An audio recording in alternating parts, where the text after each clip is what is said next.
മൂന്നാം വഴി വീക്കെൻഡ് ന്യൂസിലേക്ക് സ്വാഗതം. ഞാൻ നിത്യ. ഈ ആഴ്ചയിലെ പ്രധാന സഹകരണ വാർത്തകളിലേക്ക്. സഹകരണ ബാങ്കുകളുടെ കൺസോർഷ്യം രൂപീകരിച്ച് സർക്കാർ എടുത്തത് 17,467 കോടി രൂപ. 2018 മുതലുള്ള കണക്കാണിത്. ക്ഷേമ പെൻഷൻ വിതരണം ചെയ്യാനും KSRTC പെൻഷൻ വിതരണം ചെയ്യാനുമാണ് പ്രധാനമായും സഹകരണ ബാങ്കുകളുടെ കൺസോർഷ്യം രൂപീകരിച്ചിട്ടുള്ളത്. ഈ രണ്ടിനങ്ങളിലുമായാണ് 17,467 കോടി രൂപ സർക്കാർ വായ്പ എടുത്തിട്ടുള്ളത്. സാമൂഹ്യ സുരക്ഷാ പെൻഷൻ വിതരണത്തിന് 2018 ഓഗസ്റ്റ് മുതൽ 2024 ഫെബ്രുവരി മാസം വരെ 12,986.74 കോടി രൂപയാണ് സഹകരണ ബാങ്കുകളിൽ നിന്ന് വായ്പ എടുത്തിട്ടുള്ളത്. 2018 ഫെബ്രുവരി മുതൽ 2024 മെയ് വരെ 4,480.28 കോടി രൂപയാണ് KSRTC പെൻഷൻ നൽകാൻ സർക്കാർ വാങ്ങിയിട്ടുള്ളത്. ഈ രണ്ട് വായ്പകൾക്കും 9.1% പലിശ നൽകുന്നത്. സാമൂഹ്യ സുരക്ഷാ പെൻഷനുള്ള വായ്പയുടെ കാലാവധി 1 വർഷവും KSRTC പെൻഷനുള്ള വായ്പയുടെ കാലാവധി 6 മാസവുമാണ്. പ്രാഥമിക സഹകരണ ബാങ്കുകളിൽ ഏകീകൃത സോഫ്റ്റ്വെയർ സ്ഥാപിക്കുന്നതിനുള്ള ചെലവിന്റെ ഒരു ഭാഗം സർക്കാർ വഹിക്കും. 142.83 കോടി രൂപയാണ് പൊതു സോഫ്റ്റ്വെയർ പദ്ധതിക്ക് ചെലവ് കണക്കാക്കിയിട്ടുള്ളത്. ഇതിനെ 2 ഭാഗമാക്കിയാണ് കണക്കാക്കിയിട്ടുള്ളത്. ഒരു ഭാഗം ഇംപ്ലിമെന്റേഷൻ ചാർജും മറ്റൊരു ഭാഗം സർവീസ് ചാർജുമാണ്. ഇതിൽ ഇംപ്ലിമെന്റേഷൻ ചാർജ് പൂർണ്ണമായി സർക്കാർ വഹിക്കാനാണ് തീരുമാനിച്ചിട്ടുള്ളത്. 63.6 കോടി രൂപയാണ് ഇതിനായി വരുന്ന ചെലവ്. സർവീസ് ചാർജ് പ്രാഥമിക സഹകരണ ബാങ്കുകൾ വഹിക്കണം. 142.83 കോടി രൂപയാണ് ഇങ്ങനെ നൽകേണ്ടത്. 6 വർഷത്തേക്കാണ് കരാർ നൽകിയിട്ടുള്ളത്. ഓരോ മാസവും 142.83 കോടി രൂപ വീതം സംഘങ്ങൾ പങ്കിട്ട് നൽകണോ എന്ന കാര്യം ആശങ്കയായി നിലനിന്നിരുന്നു. ഇത് സംബന്ധിച്ചിറങ്ങിയ ഉത്തരവിലും അത്തരമൊരു ആശയക്കുഴപ്പമുണ്ടായിരുന്നു. ഇതിലും സർക്കാർ വ്യക്തത വരുത്തിയിട്ടുണ്ട്. ഒരു പ്രാഥമിക സഹകരണ ബാങ്കിന്റെ ഒരു ശാഖയെ അടിസ്ഥാന യൂണിറ്റായി കണക്കാക്കിയാണ് സർവീസ് ചാർജ് കണക്കാക്കുന്നത്. ഒരു ശാഖയ്ക്ക് ഒരു മാസം 4,493.29 രൂപയാണ് സർവീസ് ചാർജ് നൽകേണ്ടി വരികയെന്ന് നിയമസഭയിൽ സഹകരണ വകുപ്പ് മന്ത്രി VN വാസവൻ വ്യക്തമാക്കിയിട്ടുണ്ട്. ടാറ്റ കൺസൾട്ടൻസി സർവീസ് എന്ന സ്ഥാപനത്തിനാണ് പൊതു സോഫ്റ്റ്വെയർ സ്ഥാപിക്കാനുള്ള കരാർ നൽകാൻ സർക്കാർ തീരുമാനിച്ചിട്ടുള്ളത്. എന്നാൽ ഇതുവരെ ഇത് സംബന്ധിച്ച് ധാരണാപത്രം ഒപ്പുവെച്ചിട്ടില്ല. അർബൻ സഹകരണ ബാങ്കുകളെ ലയിക്കാൻ നിർബന്ധിക്കില്ലെന്ന് RBI വ്യക്തമാക്കി. ദുർബലമായ അർബൻ സഹകരണ ബാങ്കുകളെ മറ്റു ബാങ്കുകളിൽ ലയിക്കാനോ ബാങ്കിതര ധനകാര്യ സ്ഥാപനമായി മാറാനോ പ്രോത്സാഹിപ്പിക്കണമെന്ന് RBIയുടെ ഒരു വിദഗ്ധ സമിതി 2021 ശുപാർശ ചെയ്തിരുന്നു. അല്ലാത്ത പക്ഷം കർശന നടപടിയെടുക്കണമെന്നും ശുപാർശയുണ്ടായിരുന്നു. എന്നാൽ RBI അർബൻ സഹകരണ ബാങ്കുകളെ തമ്മിൽ ലയിപ്പിക്കാനൊന്നും പോകുന്നില്ലെന്നാണ് കേന്ദ്ര ബോർഡ് അംഗവും സഹകാർ ഭാരതി സ്ഥാപകനുമായ സതീഷ് മറാത്തെ പറയുന്നത്. അർബൻ ബാങ്കുകളോട് ലയിക്കാൻ ആവശ്യപ്പെടുകയുമില്ല. അത് RBIയുടെ നയമല്ല. മഹാരാഷ്ട്ര സാമ്പത്തിക വികസന സമിതി യോഗത്തിൽ സംസാരിക്കവേ മറാത്തെ അറിയിച്ചു. അതേസമയം അർബൻ സഹകരണ ബാങ്കുകൾ സ്വയം തിരുത്തി മുന്നേറാനുള്ള തന്ത്രങ്ങൾ ആവിഷ്കരിക്കേണ്ടതാണെന്ന് അദ്ദേഹം പറഞ്ഞു. സാമ്പത്തികമായി സുശക്തവും നന്നായി മാനേജ് ചെയ്യപ്പെടുന്നതുമായ ബാങ്കുകളായി മാറാൻ അവ ശ്രമിക്കണം. അർബൻ സഹകരണ ബാങ്കുകൾ പൂർണ്ണമായും മുഖ്യധാരാ ബാങ്കിംഗ് സംവിധാനവുമായും സാമ്പത്തിക സംവിധാനവുമായും ഏകീഭവിച്ചു കഴിഞ്ഞു. സാമ്പത്തിക ഘടനയുടെ ഏതെങ്കിലും ഒരു ഭാഗം ദുർബലമാകാനോ തടസ്സങ്ങൾ നേരിടാനോ ഒരു സർക്കാരും റെഗുലേറ്ററി സംവിധാനവും ഒരിക്കലും ആഗ്രഹിക്കില്ല. അതുകൊണ്ട് നിയന്ത്രണ മാനദണ്ഡങ്ങൾ പാലിച്ചുകൊണ്ട് അർബൻ സഹകരണ ബാങ്ക് മേഖല പ്രവർത്തനം മെച്ചപ്പെടുത്തേണ്ടതിന്റെ ആവശ്യകത എക്കാലത്തേക്കാളും വർദ്ധിച്ചിരിക്കുകയാണ്. ദരിദ്രരുടെയും ഇടത്തരക്കാരുടെയും ചെറു കച്ചവടക്കാരുടെയും സ്വയം തൊഴിൽ കണ്ടെത്തിയവരുടെയും സാമ്പത്തിക ആവശ്യങ്ങൾ നിറവേറ്റിക്കൊടുത്ത ചരിത്രമാണ് അർബൻ സഹകരണ ബാങ്കുകൾക്കുള്ളത്. പക്ഷേ വലുപ്പമേറുകയും കൂടുതൽ പ്രശസ്തി ലഭിക്കുകയും നിഷ്ക്രിയ ആസ്തിയും നഷ്ടവും കൂടുകയും ചെയ്തതോടെ അവ കടുത്ത സമ്മർദ്ദം അനുഭവിക്കുന്നുണ്ട്, മറാത്തെ പറഞ്ഞു. കേരള സംസ്ഥാന സഹകരണ ഉപഭോക്തൃ ഫെഡറേഷന്റെ റീജിയണൽ പർച്ചേസ് കമ്മിറ്റികൾ ജൂൺ 22 മുതൽ 26 വരെ വിവിധ സ്ഥലങ്ങളിൽ ചേരും. ത്രിവേണി സൂപ്പർ മാർക്കറ്റുകളിൽ വിൽപ്പനയ്ക്ക് വേണ്ടി വരുന്ന പലചരക്ക്, കോസ്മെറ്റിക്സ്, സ്റ്റേഷനറി, ഹൗസ് ഹോൾഡ് തുടങ്ങിയ സാധനങ്ങളും നീതി മെഡിക്കൽ സ്റ്റോറുകളിലേക്ക് വേണ്ട സർജിക്കൽ, ജനറിക്, വെറ്റിനറി മരുന്നുകളും വിതരണം ചെയ്യാൻ താല്പര്യമുള്ള വിതരണക്കാർക്ക് വില വിവരം, സാമ്പിൾ എന്നിവയടങ്ങിയ കൊട്ടേഷൻ സഹിതം കമ്മിറ്റിയിൽ പങ്കെടുക്കാം. എറണാകുളം, ആലപ്പുഴ, കോട്ടയം, തിരുവനന്തപുരം എന്നിവിടങ്ങളിൽ പർച്ചേസ് കമ്മിറ്റികളിൽ ത്രിവേണി സൂപ്പർ മാർക്കറ്റുകളിലേക്ക് വേണ്ട സാധനങ്ങളുടെയും നീതി മെഡിക്കൽ സ്റ്റോറുകളിലേക്ക് വേണ്ട സാധനങ്ങളുടെയും കൊട്ടേഷനുകൾ പരിഗണിക്കും. മലപ്പുറം, കൊല്ലം, കോഴിക്കോട്, കണ്ണൂർ, തൃശൂർ, പാലക്കാട്, പത്തനംതിട്ട എന്നിവിടങ്ങളിലെ പർച്ചേസ് കമ്മിറ്റികളിൽ ത്രിവേണി സൂപ്പർ മാർക്കറ്റുകളിലേക്ക് വേണ്ട സാധനങ്ങളുടെ കൊട്ടേഷനുകൾ മാത്രമാണ് പരിഗണിക്കുന്നത്. സഹകരണ ബാങ്കുകൾ നൽകിയ 5000 കോടി രൂപയുടെ സ്വർണ്ണ വായ്പകൾ എഴുതിത്തള്ളാൻ തമിഴ്നാട് സർക്കാർ തീരുമാനിച്ചു. 5 പവൻ വരെ പണയം വെച്ചെടുത്ത വായ്പകൾക്ക് ഈ ആനുകൂല്യം ലഭിക്കും. 1.31 ദശലക്ഷം പേർക്ക് ഇത് പ്രയോജനപ്പെടും.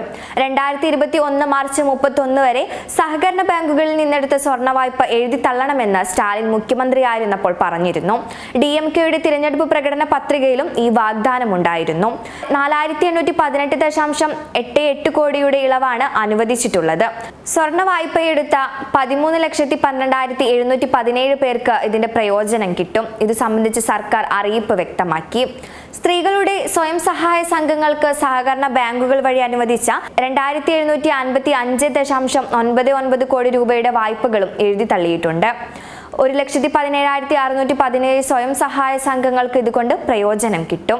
2021 മെയ് മുതൽ 2023 ഡിസംബർ വരെ 35.85 ലക്ഷം കോടി രൂപയുടെ പലിശരഹിത കാർഷിക വായ്പകൾ സഹകരണ സംഘങ്ങൾ വഴി നൽകിയിട്ടുണ്ട്.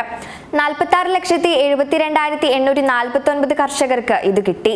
ചെന്നൈയിലും പരിസരങ്ങളിലും ചുഴലിക്കാറ്റ് നാശം വിധിച്ച പ്രദേശങ്ങളിൽ 2.31 ദശലക്ഷം കുടുംബങ്ങളിൽ ഓരോന്നിനും 6000 രൂപ വീത സഹായം നൽകിയിരുന്നു. തിരുനെൽവേലി, തൂത്തുക്കുടി ജില്ലകളിൽ വെള്ളപ്പൊക്കം മൂലം ദുരിതത്തിലായവർക്കും ഇത് നൽകി. സഹകരണ വകുപ്പിലൂടെ വിവിധ പദ്ധതികൾ നടപ്പാക്കി ജനക്ഷേമം ഉറപ്പാക്കാനുള്ള മുഖ്യമന്ത്രിയുടെ ദ്രാവിഡ മാതൃകാ ഭരണത്തിന്റെ ഭാഗമാണ് ഈ സഹായമെല്ലാമെന്ന് സർക്കാർ അറിയിച്ചു. സഹകരണ സംഘങ്ങളിലും ബാങ്കുകളിലും സാമ്പത്തിക പ്രതിസന്ധി ഉണ്ടാക്കുന്നതിന്റെ കാരണം പഠിക്കാനും തിരുത്തൽ നടപടിയെടുക്കാനും സർക്കാർ പ്രത്യേകം സമിതിയെ നിയോഗിച്ചു. 4 അഡീഷണൽ രജിസ്ട്രാർമാരുടെ നേതൃത്വത്തിലുള്ള സംഘമാണ് പരിശോധിക്കുന്നത്. 1 മാസത്തിനുള്ളിൽ സമിതിയോട് ഇടക്കാല റിപ്പോർട്ട് നൽകണമെന്ന് ആവശ്യപ്പെട്ടിട്ടുണ്ട്. സഹകരണ സംഘം രജിസ്ട്രാർ ഹൈക്കോടതിയിലാണ് ഇക്കാര്യങ്ങൾ അറിയിച്ചിട്ടുള്ളത്. സ്ഥിര നിക്ഷേപങ്ങൾ തിരികെ നൽകാൻ വീഴ്ച വരുത്തിയെന്ന പരാതി ഉയർന്ന സഹകരണ സ്ഥാപനങ്ങളിൽ പരിശോധന നടത്തി നടപടിയെടുക്കുമെന്ന് സർക്കാർ ഹൈക്കോടതിയിൽ ഉറപ്പു നൽകി. ഈ പരിശോധനയ്ക്കാണ് പ്രത്യേകം സംഘത്തെ നിയോഗിച്ചിട്ടുള്ളത്. സംസ്ഥാനത്ത് 4 മേഖലകളായി അന്വേഷണ സംഘം പരിശോധന നടത്തും. സംസ്ഥാനത്തെ 58 സഹകരണ സംഘങ്ങൾക്കെതിരെയാണ് നിക്ഷേപങ്ങൾ തിരികെ നൽകുന്നില്ലെന്ന പരാതിയുടെ അടിസ്ഥാനത്തിൽ ഹൈക്കോടതിയിൽ കേസുള്ളത്. ഈ സംഘങ്ങളിൽ നിക്ഷേപം തിരികെ നൽകാൻ കഴിയാത്ത സാഹചര്യം ഉണ്ടായതെങ്ങനെയെന്ന് പരിശോധിച്ച് നടപടിയെടുക്കും. സഹകരണ മേഖലയിലെ സാമ്പത്തിക പ്രതിസന്ധിക്കുള്ള കാരണം കണ്ടെത്തി തിരുത്തുന്നതിനും ക്രമക്കേട് അടക്കമുള്ള കാര്യങ്ങൾ ഉണ്ടായാൽ കർശന നടപടിയെടുക്കുന്നതിനും സർക്കാർ നടപടി സ്വീകരിക്കുന്നുണ്ടെന്നും രജിസ്ട്രാർ അറിയിച്ചു.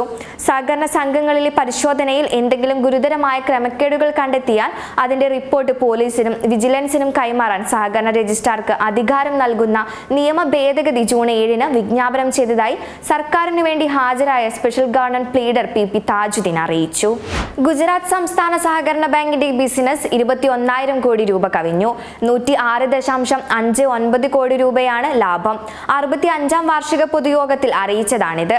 ഓഹരി ഉടമകൾക്ക് 15% ലാഭവീതം നൽകും.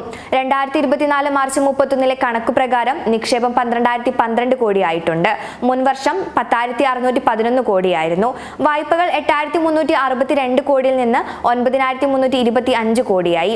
ബിസിനസ് ആകട്ടെ 18,973 കോടിയിൽ നിന്ന് 21,337 കോടിയായി. ബാങ്കിന് അറ്റ നിഷ്ക്രിയ ആസ്തി ഒട്ടുമില്ല. കഴിഞ്ഞ വർഷവുമില്ലായിരുന്നു. മൊത്ത നിഷ്ക്രിയ ആസ്തി 1% താഴെ മാത്രം. മൂലധന പര്യാപ്തത 15.41%. കമ്പനിയുടെ മൊത്ത ആസ്തി മൂല്യം 950 കോടി രൂപയും. 10,319 പ്രാഥമിക കാർഷിക സഹകരണ സംഘങ്ങൾ ബാങ്കുമായി ബന്ധപ്പെട്ടിരിക്കുന്നു. ഇത്രയും പാക്സിലായി 28 ലക്ഷം കർഷകർ അംഗങ്ങളായുണ്ട്. ജില്ലാ സഹകരണ ബാങ്കുകൾ വഴിയാണ് ഗുജറാത്തിൽ പാക്സുകൾ സംസ്ഥാന ബാങ്കുമായി ഇടപാടുകൾ നടത്തുന്നത്. 18 ജില്ലാ ബാങ്കുകളുണ്ട്. സംസ്ഥാന ബാങ്കിന് 33 ശാഖയുമുണ്ട്. പക്ഷേ വേണ്ടത്ര മൂലധന പര്യാപ്തത ഇല്ലാത്തതിനാൽ ചില ജില്ലാ ബാങ്കുകൾക്ക് RBI ലൈസൻസ് ഇല്ല. ഇത് കൈവരിക്കാൻ നടപടികൾ എടുത്തു വരികയാണ്. ഗുജറാത്ത് സംസ്ഥാന സഹകരണ ബാങ്ക് അടുത്തിടെ നർമ്മദ ജില്ലയിൽ ഏകതാ പ്രതിമയ്ക്കരികെ സഹകാർ ഭവൻ എന്ന ലോക നിലവാരമുള്ള പരിശീലന കേന്ദ്രം തുടങ്ങിയിട്ടുണ്ട്. കോഴിക്കോട് ഉള്ളിയേരിയിൽ M. ദാസന്റെ സ്മരണയ്ക്കായി സ്ഥാപിച്ച സഹകരണ വിദ്യാഭ്യാസ സംരംഭത്തിന്റെ സ്ഥാപനങ്ങളായ M. Dasan institute of technology, MDit polytechnic college, M. Dasan arts and science college എന്നിവിടങ്ങളിൽ വിവിധ കോഴ്സുകളിലെ പ്രവേശന വിവരങ്ങൾ ലഭ്യമാക്കാൻ അഡ്മിഷൻ ഹെൽപ്പ് ഡെസ്ക് സജ്ജമായി.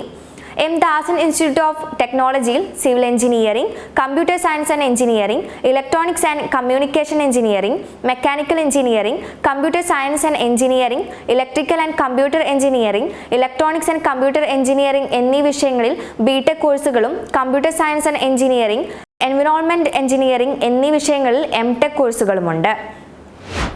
MDic പോളിടെക്നിക് കോളേജിൽ automobile engineering, civil engineering, mechanical engineering, electronics and communication engineering, computer engineering എന്നീ വിഷയങ്ങളിൽ പോളിടെക്നിക് ഡിപ്ലോമ കോഴ്സുകളുമുണ്ട്.